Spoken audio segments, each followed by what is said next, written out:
format change, and it will likely be a 2-year process. However, it is very likely that the stroke format will be eliminated to enhance the tournament's competition. PGA Tour Player Advisory Council member Adam Scott also told Golf Week that the Tour Championship will be a more traditional tournament with more consequence to create more drama and prestige for the event's winner. We should get more information on the new format soon, though.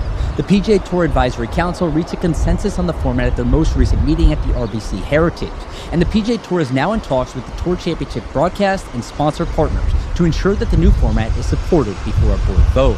To finish out, I'm talking about a new sports betting partnership from the NCAA.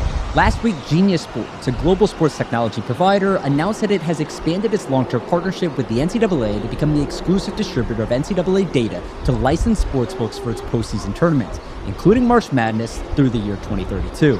However, the deal will not include data for regular season games and postseason football games, such as the college football playoff. Now, this expansion means licensed sportsbooks will be able to buy exclusive access to Genius Sports' NCAA data feeds and brand logos through a new authorized gaming licensee program. And the announcement is a major pivot for the NCAA when it comes to sports betting. The governing body has kept its distance from sports betting since U.S. legalization in 2018, and recently advocated for legislation to limit sports betting on college sports.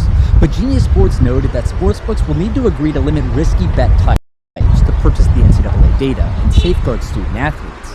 And the NCAA's move to sell gambling data to sportsbooks should open up a massive new revenue opportunity. Most major sports leagues in the U.S. have data distribution deals for sports betting purposes, including the NFL, which signed a $450 million agreement in 2023 with Genius Sports.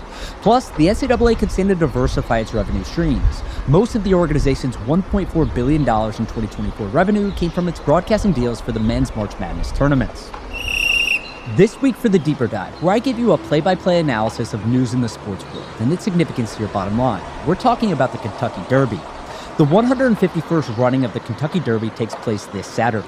The race only lasts 2 minutes, but more than 150,000 people will pack Churchill Downs in Louisville, Kentucky to see 20 of the world's fastest horses.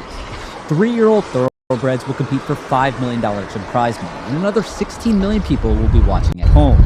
Now, the Kentucky Derby is a spectacle, plain and simple. The event always draws celebrities, politicians, and athletes, with notable past attendees including Queen Elizabeth, Ronald Reagan, Jimmy Carter, Muhammad Ali, Tom Brady, Serena Williams, and Drake.